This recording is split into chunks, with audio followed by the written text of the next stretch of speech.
e padukshme që ne mbajmë për brenda në shpirt, që rëndon dhe ajo pastaj të smur. Pra merre si një shenjë këtë që ajo që ti mban për brenda, gjithë ajo ngarkesë emocionale që ti mban për brenda, nuk është e detyrueshme apo nevojshme ta mbash gjithë atë ngarkesë vetëm. Pra duhet që dikush të ndihmojë. Është haram që ne të mbështetemi, do me thënë, themi, okay, patjetër, Allahu vjen përpara, ai do na ndihmojë. Por Allahu ka dhënë të gjithë burimet, resurset, rrethëqark për të ndihmuar njeriu. Dhe nuk mund të themi që ne do rrim tani dhe Allahu do na, patjetër që Allahu do na ndihmojë, por Allahu na ka ndihmuar pikë së pari duke na dhënë resurset, burimet, natyrën rrethëqark që mos na bëj të vuajmë kuptimin shpirtëror.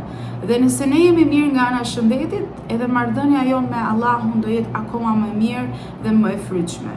Prandaj duhet të kujdesemi për veten, kuptimin që ta shpërndajmë atë ngarkesë emocionale, të marrim ndihmë nga njëri tjetrit, nga gjithë ato resurse që Allahu na ka dhënë dhe ta shpëtojmë veten. Sepse nëse gjëja e parë që çon drejt vrasjeve, vetvrasjeve, sigurisht që është ajo ana e pashprehur emocionale.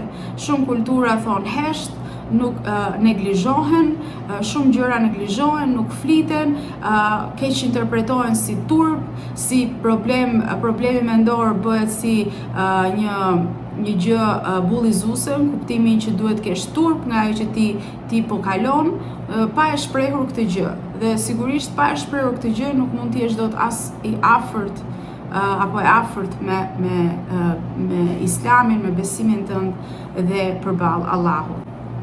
Profet Muhammed, paqja qoftë mbi të, na ka thënë që e dim që gjoksi juaj shtrëngohet për brenda nga ajo gjë që ju thonë. Domethënë, çdo gjë e keqe apo çdo problematik apo çdo gjë negative, toksike që transmetohet nga njerëz të tjerë apo shpeshherë ju bëjnë të vuajnë dhe shprehet në atë kuptimin që brenda vetes ke një si shtrëngim nga stresi, nga dhimbja që ti ndjen për disa fjalë të thëna, për disa gjëra apo veprime të bëra.